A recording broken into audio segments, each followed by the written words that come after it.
Hey everybody, this is हर्ष। तो यार recently मैंने एक ट्रिप मारी थी वृंदावन और मथुरा की, दिल्ली से। So it was one of the best trips of my life. बहुत ही काम, कोजी और स्मूथ ट्रिप थी। तो इस वीडियो में मैं आपको बताऊंगा कि आप वीकेंड्स पे यानी कि सैटरडे और संडे 2 दिन में दिल्ली से वृंदावन और मथुरा की ट्रिप इजीली और कंफर्टेबली कैसे कर सकते हैं। So let's start.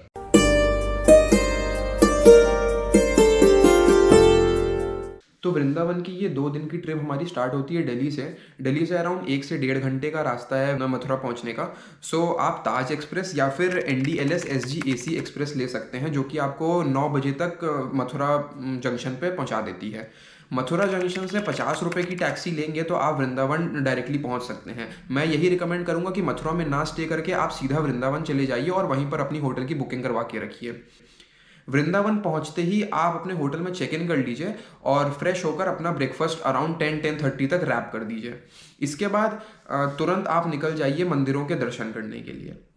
अब ये हमारी सिर्फ 2 दिन की ही ट्रिप है, तो ऑब्वियसली हम केवल मेन मंदिरों के ही दर्शन करेंगे। तो मैंने इसको 2 पार्ट्स में डिवाइड कर दिया है। एक साइड हमारा वृंदावन के पड़ता है इस्कॉन टेम्पल और प्रेम मंदिर। दूसरी साइड पे बाके बिहारी टेम्पल, राधा वल्लभ टेम्पल और निधिवन पड़ जाता है। और साथ ही में आप केशी घाट, जो कि यमुना का किनारा है, वहाँ पर भी आप थोड़ा सा टाइम स्पेंड कर सकते हैं। तो मैं ये रिकमेंड करूँगा कि 10 साढ़े 10 बजे तक अपना ब्रेकफास्ट रैप करने के बाद आप बाके बिहारी टेम्पल और राधा वल्लभ टेम्पल और निधिवन के दर्शन कराइए। इसका रीज़न ये है कि निधिवन रात में बंद हो जाता है और वहाँ पे आपको दर्शन नहीं मिल पाएंगे। इस्कॉन और प्रेम मंदिर तो आप रात में भी विजिट कर सकते हैं, और बल्कि उनकी खूबसूरती रात में ही होती है। बाके बिहारी टेम्पल, श्री राधा वल्लभ मंदिर और निधिवन के दर्शन करने के बाद अराउंड 12 साढ़े 12 बजे बज जाएगा आपको इन सब के दर्शन करते करते। इसके बाद आप अपना लंच करके निकल सकते हैं बरसाने के लिए। अब मथुरा और वृंदावन में या फिर मोस्टली पूरे ब्रिज में 12 से 4 बजे तक सारे मंदिर बंद रहते हैं। तो इस बीच हम अपना ट्रैवलिंग टाइम रख लेंगे। तो 12 साढ़े 12 तक लंच करके आप वृंदावन से ही टैक्सी ले सकते हैं बरसाने के लिए। तो बरसाने की टैक्सी अगर आप पूरी बुक करके जा रहे हैं तो वो आपको थोड़ी सी कॉस्टली पड़ सकती है। अराउंड 1000 से 1500 रुपये रिजर्वेशन में पड़ जाता है। बट मैं यही प्रेफर करूँगा और रिकमेंड करूँगा कि अगर आप इंडिविजुअली बजट ट्रैवलिंग कर रहे हैं तो फिर ऐसी शेयर टैक्सी में चले जाएं, जो कि 70 से 100 रुपीज़ पर पर्सन पड़ती है। अराउंड 40 मिनट से 1 घंटा आपको बरसाना पहुँचने में लग जाएगा।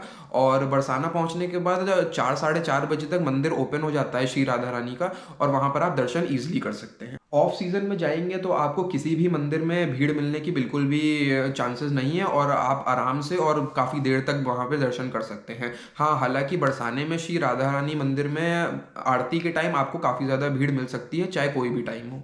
बरसाने में दर्शन करने के बाद आप वापस से वृंदावन आ जाएंगे उसी टैक्सी में, और वापस आकर आप इस्कॉन और प्रेम मंदिर के दर्शन करेंगे। इस्कॉन और प्रेम मंदिर के दर्शन करने के बाद आप आराम से रात में अपना डिनर कर सकते हैं। और जब लोग वृंदावन विजिट करते हैं तो कई लोगों की ये भी इच्छा होती है कि वो रात में प्रेमानंद महाराज जब परिक्रमा करने निकलते हैं वृंदावन की, तो उनके दर्शन करें। तो मैं यही रिकमेंड करूँगा कि इस्कॉन और प्रेम मंदिर के जल्द से जल्द दर्शन करने के बाद आप आराम से थोड़ी देर की नींद ले लीजिए, और अराउंड 2 से ढाई बजे रात में उठकर परिक्रमा मार्ग पर जाकर प्रेमानंद महाराज के दर्शन आप ईजिली कर सकते हैं। डे 2 की शुरुआत हमारी होती है केशी घाट विजिट करने से। आप केशी घाट जाकर यमुना किनारे थोड़ी देर बैठ सकते हैं, बोटिंग कर सकते हैं और थोड़ा सा टाइम स्पेंड कर सकते हैं, क्योंकि मथुरा पहुंचने के लिए हमारे पास लगभग आधा दिन है। अगर हम आधे दिन के बाद भी मथुरा पहुंचते हैं तो हम इजीली वहां पर दर्शन कर सकते हैं। तो मैं यही रिकमेंड करूंगा कि आप वृंदावन में कुछ और मंदिरों के दर्शन, जो भी आपको आसपास फेमस हो या फिर आप कुछ मन में लेके गए हो कि मुझे इस मंदिर का दर्शन करना है, उसके दर्शन कर सकते हैं, या फिर वृंदावन की गलियां ही एक्सप्लोर कर सकते हैं। वो भी अपने आप में एक बहुत ही अच्छा एक्सपीरियंस होता है। इसके बाद अराउंड 2 से 3 बजे तक आप मथुरा के लिए निकल सकते हैं। आपको इजीली एक टैक्सी मिल जाएगी वृंदावन से, जो कि आपको सीधा मथुरा में जन्मभूमि मंदिर के पास उतार देती है। मथुरा पहुंचने के बाद मथुरा में आपको कोई भी होटल बुक करने की ज़रूरत नहीं है। मैं यही रिकमेंड करूंगा कि आप सीधा जन्मभूमि मंदिर जाएं।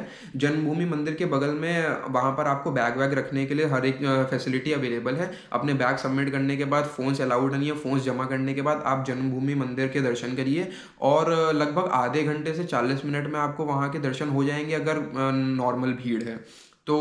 वहाँ पे दर्शन करने के बाद आप अपना लंच वगैरह कर सकते हैं और निकल सकते हैं द्वारकाधीश मंदिर के लिए। द्वारकाधीश मंदिर में दर्शन करने के बाद आप कुछ देर और वहाँ पर यमुना घाट पे स्पेंड कर सकते हैं टाइम, और अपनी ट्रिप को थोड़ा सा और इन्जॉय कर सकते हैं और स्मूथली लाइक कामली यमुना किनारे बैठ के टाइम स्पेंड कर सकते हैं। दिल्ली वापस जाने के लिए आपको रात में 8:30 बजे NDLS SGAC सुपरफास्ट एक्सप्रेस मिल जाती है मथुरा से न्यू दिल्ली की। अप्रॉक्सीमेटली ये हमेशा राइट टाइम ही चलती है, बट कभी कभार आधे घंटे का गैप हो सकता है और ट्रेन लेट हो सकती है। तो अराउंड आप एक्सपेक्ट कर सकते हैं कि 10:30 से 11 बजे तक रात में आप न्यू दिल्ली वापस पहुंच जाएंगे। तो इस तरह से आपकी 2 दिन की वृंदावन और मथुरा की ट्रिप ख़त्म होती है। एंड आई होप ये बहुत ही अच्छा एक्सपीरियंस रहेगा अगर आप ये सेम रूटीन फॉलो करते हैं।